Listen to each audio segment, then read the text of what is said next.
शराब घोटाले के बाद दवा घोटाला। दिल्ली में यह नया घोटाला सामने आया है। इस बार दवा की खरीद में घोटाला बताया जा रहा है।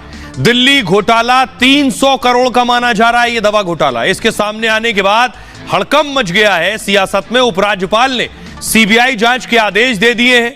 एलजी ने, उपराज्यपाल ने इस बारे में मुख्य सचिव को लिखा है, जिसमें दवा घोटाले पर चिंता जताई गई है।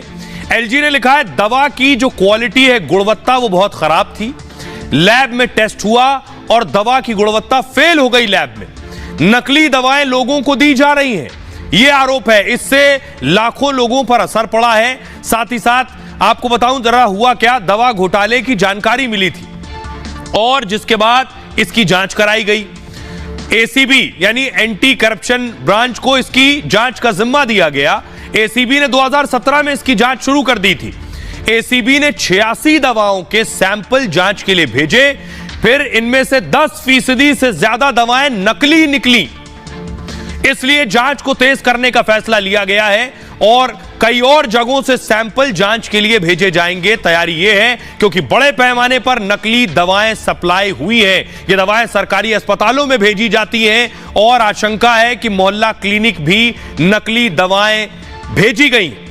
मामले की गंभीरता को देखते हुए सीबीआई जांच का फैसला किया गया है। दोस्तों, दिल्ली के मुख्यमंत्री अरविंद केजरीवाल की मुश्किलें कम होने का नाम ही नहीं ले रही है। आपको बता दें कि इस वक्त केजरीवाल पहले से ही शराब घोटाले मामले में घिरे हुए हैं। ऐसे में एक और मामला दवा घोटाला मामले में ईडी द्वारा उनको समन भेजा गया है। आपको बता दें कि इस दवा घोटाला मामले में उपराज्यपाल बीके सक्सेना ने सीबीआई जाँच के आदेश दिए हैं। बता दें कि सरकारी अस्पतालों में दवा खरीद के मामले में नियमों को अनदेखी की गई और घोटाला हुआ। दिल्ली के अस्पतालों के लिए खरीदी गई दवाओं में बड़ी गड़बड़ी हुई। न सिर्फ खरीद में लापरवाही बरती गई, बल्कि सरकारी एवं प्राइवेट लैब में जब इनकी टेस्टिंग की गई तो उसमें भी यह फेल साबित हुए। दरअसल विभाग ने इस संबंध में एलजी के पास रिपोर्ट भेजी थी, जिसके बाद सीबीआई जांच का आदेश दिया गया। यह दवाएं मापदंडों पर खरी नहीं उतरी। आपको बता दें कि इससे पहले मुख्यमंत्री केजरीवाल को ईडी द्वारा शराब घोटाला और मनी लॉन्ड्रिंग मामले में 3 बार समन भेज चुकी है, लेकिन केजरीवाल के कानों पर जू तक नहीं रेंगा है। जानकारी है कि मुख्यमंत्री केजरीवाल ही नहीं बल्कि आम आदमी पार्टी के अन्य नेता भी घोटाले के चपेट में आ चुके हैं। दरअसल शराब घोटाले में दिल्ली के पूर्व उप मुख्यमंत्री मनीष सिसोदिया और राज्यसभा सांसद संजय सिंह जेल की हवा खा रहे हैं। वही मनी लॉन्ड्रिंग को लेकर आम आदमी पार्टी के एक अन्य पूर्व सत्येंद्र जैन पहले से ही जेल में है। खुद मुख्यमंत्री अरविंद केजरीवाल को ईडी का समन मिला है।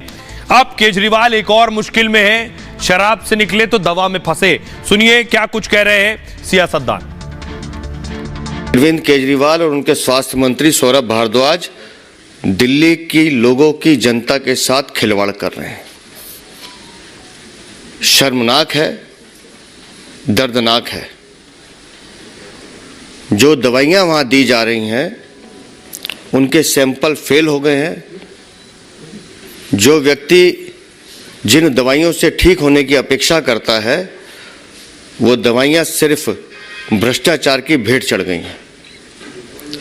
मैं हैरान हूं कि दिल्ली के सरकारी अस्पताल ऐसे कैसे लोगों की जिंदगी के साथ खिलवाड़ कर सकते हैं। वो कंज्यूमेबल्स के सैंपल्स भी मुझे बताए गए बहुत सारी जगह जो है स्टैंडर्ड के नहीं पाए गए। मैंने देखा कि कंज्यूमेबल्स के विषय में सीबीआई की इंक्वायरी नहीं दी गई। और कारण क्या है? कारण ये है कि जो कंज्यूमेबल्स अस्पतालों ने खरीदे थे वो केंद्र सरकार की जेम से खरीदे थे।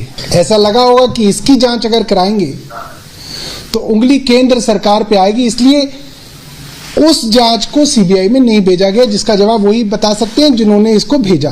अरविंद केजरीवाल का परिचय हो गया है नकली व्यक्तित्व, नकली वादे और अब नकली दवाइयां। अगर असली कुछ है तो सिर्फ भ्रष्टाचार और प्रदूषण, और ये हर प्रकार से दिल्ली के लोगों की सांसों का दुश्मन बन रहा है।